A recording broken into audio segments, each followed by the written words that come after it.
Hello. Come in. Take a seat.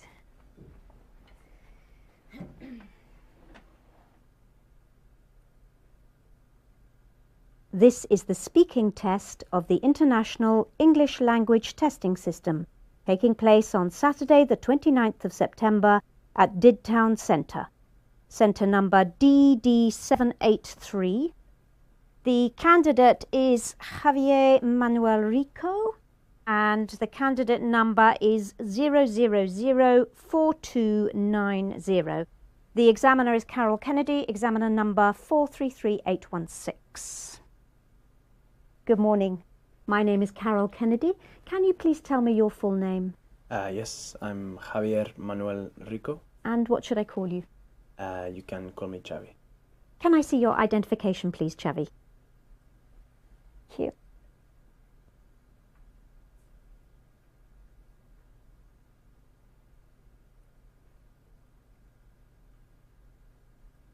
Thank you.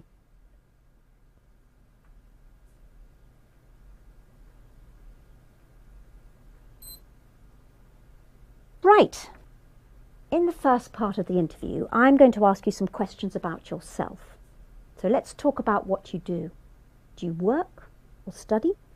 I'm still studying in my final year. I've nearly finished my course. And what are you studying? And do you enjoy it?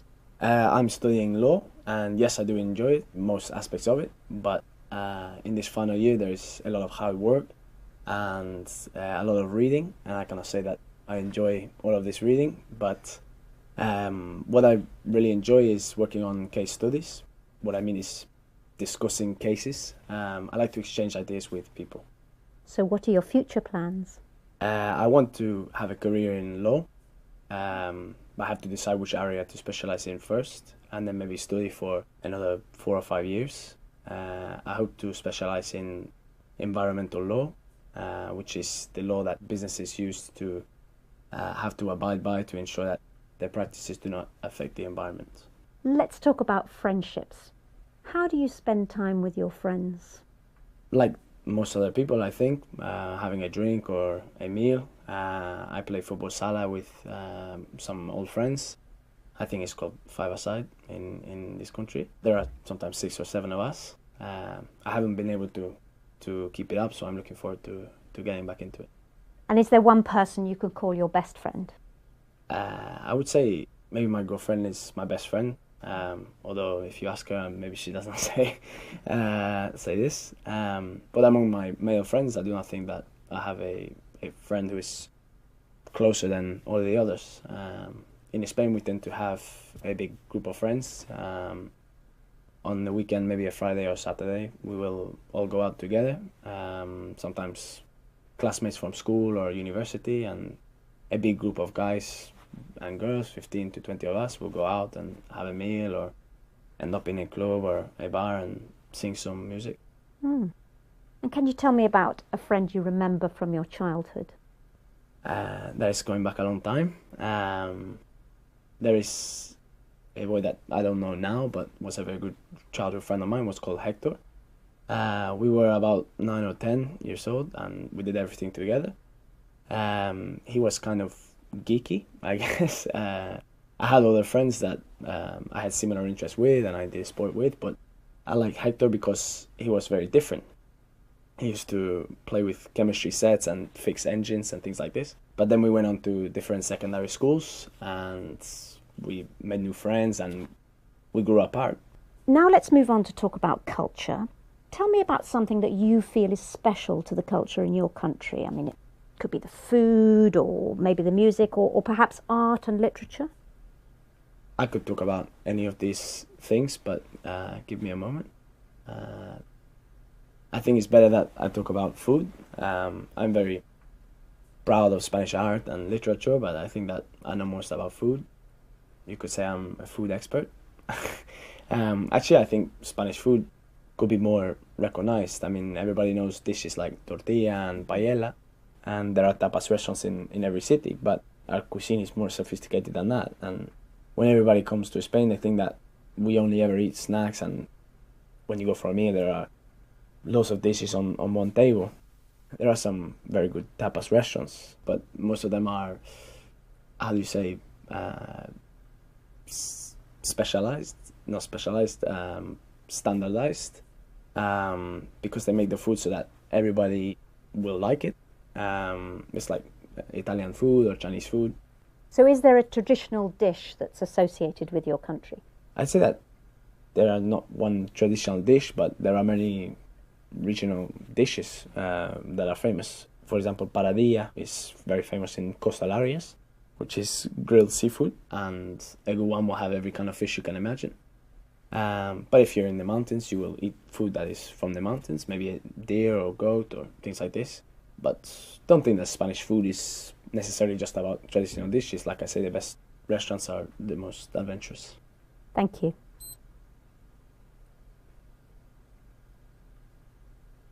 Now, I'm going to give you a topic and I'd like you to talk about it for 1 to 2 minutes. You have 1 minute to plan what you're going to say and you can make notes if you wish. You understand? Yes. So, there's your paper and pencil. And it's your topic. So, I'd like you to describe an event that you attended recently.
Okay. Now you have 1 to 2 minutes for this, so don't worry if I stop you. I'll tell you when the time's up. Could you please start speaking now? I'm going to talk about my grandparents' golden wedding anniversary, which was 2 months ago. They're in their 70s now and have been married for 50 years, so it was a very special day. I have been to many kind of anniversaries and parties and weddings, but I must say that I enjoyed this day more than any other. It was a moving and memorable day. I think that the combination of the importance of the day and the fantastic atmosphere was what made it so special. This anniversary was in a country house, which in Spain we call una finca, which is like an old ranch. There were many guests who came from far and wide. This venue was perfect because there was a courtyard and a big garden, a magnificent hall where we could have the evening meal. My girlfriend and my brother's girlfriend, they came together with us.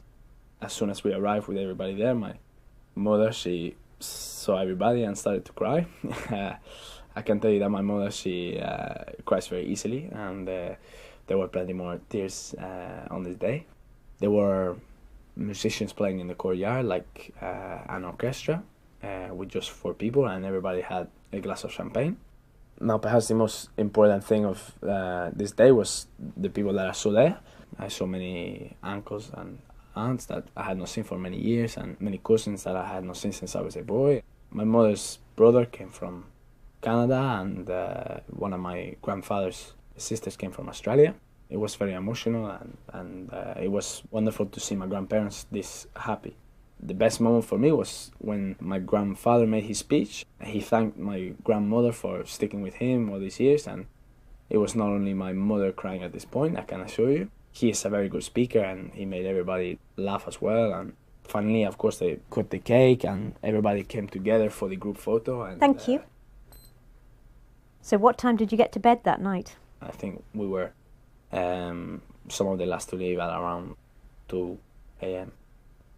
Thank you. Can I have the booklet, the pencil and the paper? Thank you.